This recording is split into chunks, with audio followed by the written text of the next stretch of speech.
Now let's take a look at a real example to see how you can take advantage of workflow agents to solve real world problems. So what I have here is an e-commerce website that sells art supplies. I'm going to use AI agent for sentiment analysis of the reviews and also for drafting response back to the customers who have provided negative sentiment in the reviews. So let's take a look at this stuff in action. Here is my website called Zava to sell art related products, and there are a variety of products listed here, and customers can also give reviews on the products. So, as the website owner, I want to address customers' concerns right away, and that's why in this demo, we are going to build an agent that can analyze the sentiment of a review, and if it's negative, then generate a response for it. And it should get human approval before sending the response. And to make this process autonomous, I'll put that agent in a workflow that responds to a new event, that responds to a new review event when it's submitted from the website. So let's create the workflow first. If you choose to start with an empty workflow, you have a quick way to add an agent in the Logic Apps Designer. There you can choose the workflow agent, and if you already have a connection, you can use that or create a new connection to Foundry and to so that you can bring your models. In the AI model list, you can choose whatever model fits your use case and then provide system message, which are the instructions to the agent. Optionally, you can also provide user message and right from here also enable built-in tools and other external tools for your agent. Alternately, you can also add an agent by selecting on the plus sign that would open the site panel which has all the actions, and over there you can select the AI agent and choose workflow agent from there. I could start with an empty workflow, but let's check if there is a template for it. So here is the gallery of templates, and I do see one which does product review sentiment analysis and respond and uses human in the loop. So this looks like the right one for the use case I have in mind. So I'll go ahead and select this template. And here I can see more description about the template as well as the connectors and tools that this is going to use. So I'll go with the default name and select use template. All right, so here is the workflow that gets generated. So first, let's go ahead and update the agent here. I will use a more latest model.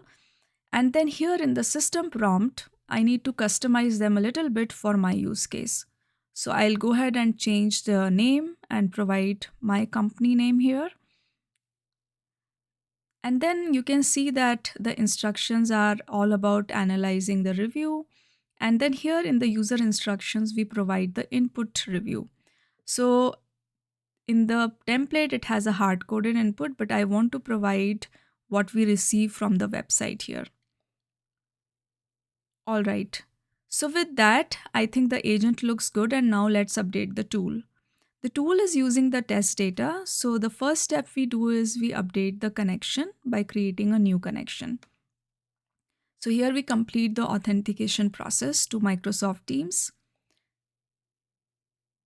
And after the connection is created, I'll go ahead and update the parameters.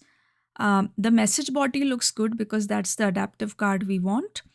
But I will provide my specific team and channel where I want to send this message for human approval.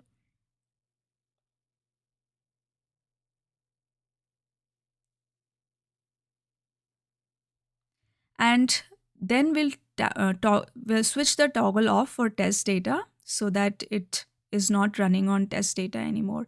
We do the same thing for trigger as well. Finally, I'm going to delete the step which provides the sample reviews because the review is coming in from my website. And now I'll go ahead and publish this.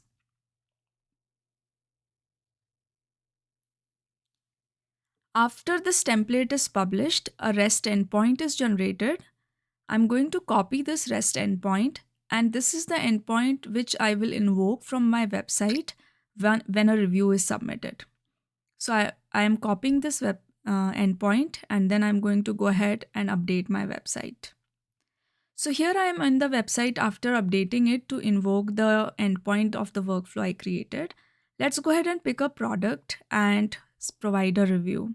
So here we'll go with a review rating that's lower so that our human in the loop gets invoked. The review has been published, and here back in the Logic app runs, we can see that the run has been triggered after the review submission. And the agent now is analyzing that review. It's going to wait because there is a human in the loop step here. And here in Teams, I have received um, the details of that review as well as the drafted response which the agent has drafted to send to the customer. So here I approve that because it looks good. And at this point, my workflow is completed with the full, and here in the agent output, I can see the analysis from the agent as well as in the metadata. There is also token usage that's provided. So now let's go ahead and extend this workflow so that we can send the response back to the customer. So here I'm going to add a tool and use outlook.com send email action to send the response back. When you add a tool, you have to create a connection. And here we are going ahead and creating the connection to that email account.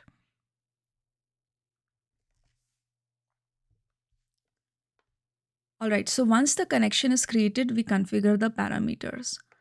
For the sender, for the email ID, I'm going to provide that from the information that we received for the from the information that we got about the customer. So here in the trigger body, I have all the details of about the customer name and email ID. So that's what I'm going to use. And notice that I'm using JavaScript here. So all I have to do is select the trigger body and then I can navigate to the object and the properties inside it. And so here I'm picking sender object and then email of the sender as the property. So no need to write the no need to write those expressions anymore that you write in workflow definition language. For the subject, I'm going to use an agent parameter. So this is the ability in Logic apps where you can easily specify when when a parameter comes through the agent. We do the same thing for body as well, where we'll let the agent provide the body of the email. And since this is a tool, we can configure the tool name and description as well so that it's intuitive for the agent to pick the right tool. All right, so we are now done. This looks ready, and now we'll again go ahead and publish this workflow. All right, so the workflow has been published, and now we actually need to do one more thing that I forgot. We need to update the instructions, the agent instructions, so that the agent can send the email if the response has been approved by the human reviewer. Now, after this, we can go back to our site and submit another review, which should again trigger the human in the loop. So we are providing a poor rating here and then publish this review. All right, so we have another run here that has been kicked off just like before. And now the agent is again analyzing that review. I did approve that. So now you can see that the whole processing is complete and the send email tool was invoked as well. So the agent did all the processing, got the review, and then sent the email. And this is what that email looks like that was created by the agent and approved by the human analyst. So you just saw how we improved customer service via a fully automated workflow, leveraging AI capabilities for sentiment analysis of the reviews and for drafting response to the customer. And we did all this with human guardrails. So let's just quickly recap. Workflow Agent is a great option for creating AI automations where agents are driven by configurations such as prompts and instructions. And these are great for things like classification, summarization, extracting details, making decisions, drafting content, and so on. It is also the simplest place to start, and honestly, it's the most useful one to learn first, especially if you're just starting on your AI journey. Coming up in the series, we are going to drill into agents further. We'll look at agents that can access code repositories and actually write and run code, all in an isolated environment. So I'll see you in the next one. Thank you.